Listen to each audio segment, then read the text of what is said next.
Katatapos ko lang magpakain ng agahan sa ating mga alagang hayop, especially dog and cats. So mga kadogo, no, pagkakit ko dito, ito, nakahiga ako, pasensya na nga pala, nakahiga ako, medyo ang sakit na likod ko eh. Katatapos ko lang magpaligo ng alaga natin, magpakain, maglinis, pagkakit ko dito, ito, medyo relax habang nanonood ng Netflix. So, ngayon na-notice mga kadogo, no, nag-open kasi ako ng Facebook ko, merong other message sa akin, si Ma'am Helena Sanchez ng Kalibo Aklan. May tanong pala sa akin.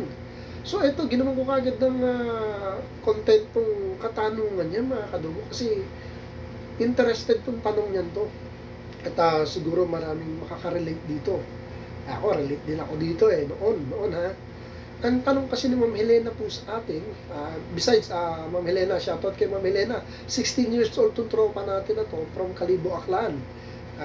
Nag-subscribe siya sa atin last week, and may message siya sa akin. Ngayon ko lang napansin, pasensya na Ma'am Helena, kasi hindi naman ako lagi nagbubukas ng mga messenger ko, dahil unang-una nga may problema yung cellphone, kaya mostly sa PC ako nag-check.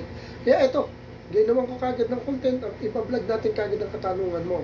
Ang katanungan ni Ma'am Helena, mga kadogo, is okay lang bang magpalaro ng ipis sa mga alaga nating pusa and aso, kasi may pusa at aso siya na mahilig maglaro ng ipis, and accidentally nakain pa ng toy dog niya. Grabe.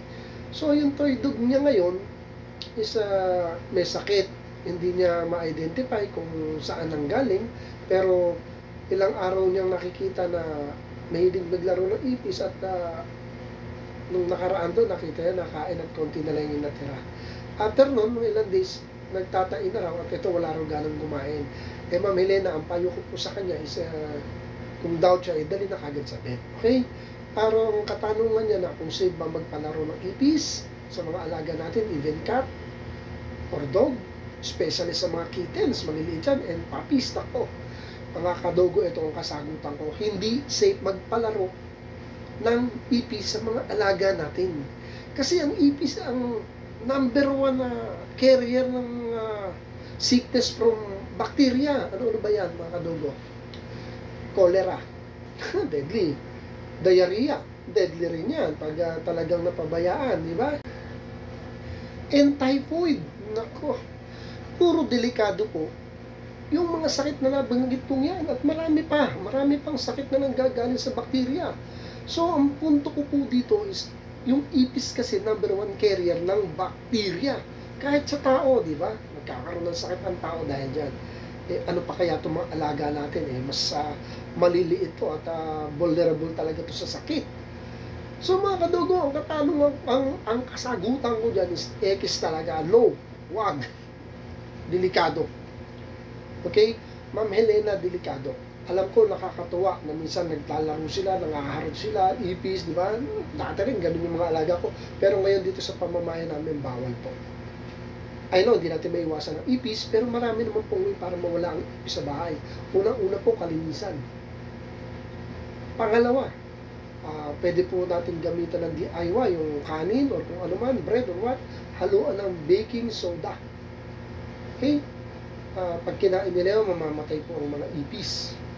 Pero talagang ang number 1 talaga kalinisan. Yung mga nasulok-sulok natin, walisan po lagi yan. Disinfect po natin yan para wala tayong worry sa anumang bakterya, mga kadogo.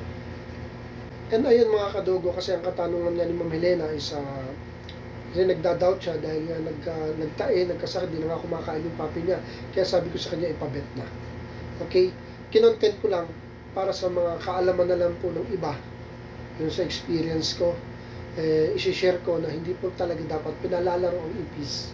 Kasi lalo na po, pag aksidente nilang nakagat, meron pong katas yan di ba? Yung po, lalo na yung nanggagaling sa tiyan. And yung po mga dumi-dumi ng ipis na naglalakad dyan na hindi natin alam sa mga sulok-sulok, yun po yung maliliit na naiiwan.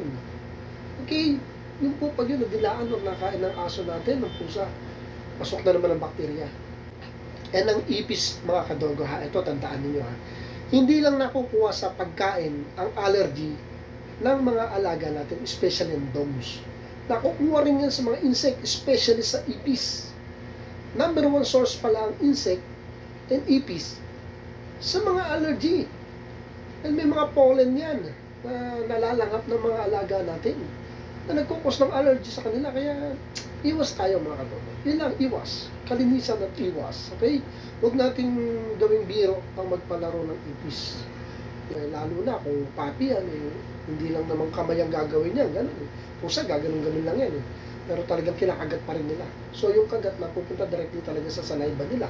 Sa ipin, kakatas yun, malununok nila yun. Yun na yun, good luck mga kadogo. Magkakasakit ng alaga natin, kaya iwasan na natin. Hindi safe ang magpalaro, inuulit ko hindi safe magpalaro ng ipis dahil ang laki-laki ng tsansa na makagat nila to at marami tayong makukuha dyan na sakit mula sa bakterya and even yung allergy nga na sinasabi ko. Kaya mamili na sana matuto po tayo. Ako po 9 years na po akong dog breeder and cat breeder. Ang dami ko na po napagdaanan. Kaya ako po ito'y pinapayo ko and hopefully sana sundin po ninyo. And para naman po ito sa atin at sa safety po ng mga alaga natin. Huwag na huwag po tayo magpapalaro ng ipis. Okay? Ang dami naman pwede palaro, bakit ipis pa? Ako nga dito may laruan kami na bili ng anak ko, no? Si CJ. Yung laser, yan, nilalaro nila, pag gusto silang laruin. Pero huwag ng ipis. Bakit ipis pa? Ano ba naman yan? Ano ba yan? So yan, mamili na, okay? Wala naman akong biniblame. Natural lang yan, lalo na kung beginner. Kaya nga andito tayo para mag-share ng knowledge para din na maiwasan na lang ng iba, ng mga nanonood sa atin. So, mamili na, thank you po sa pag-subscribe mo. And yung atin yan, nag-subscribe sa akin. Nakita ko, nag-notify sa akin. Thank you. At meron akong avid subscriber dyan sa Kalibo Aklan. Thank you, mamili na. And sana may natutunan ka. And sana gumaling po ang ating papi. And hopefully, gagaling naman yan dahil na-event na natin. Sana wag na po natin ulitin ngayang maglaro ng ipis. Okay? O ng ibang insect. Wag na po. So ayun mga nina, sana may natutunan kayo and sa ibang nanonood ng vlog na to, sana po may natutunan. And continue siya po ang panonood ng vlog natin at sa mga gusto magtanong, mag-iwan lang po kayo ng message sa Facebook ko and even dito sa comment section ng YouTube. Nababasa ko naman po yan. So mga kadogo salamat po sa pagtangkilik ninyo sa channel natin, sa mga subscriber ko, follower ko, group member ko, every friend ko, maraming salamat sa inyo. Again, pag may katanungan, magtanong lang po kayo. Sasagutin ko po sa abot po ng aking makakaya. Okay? Pamilena, maraming salamat. God bless. Till next time. Thank you for watching.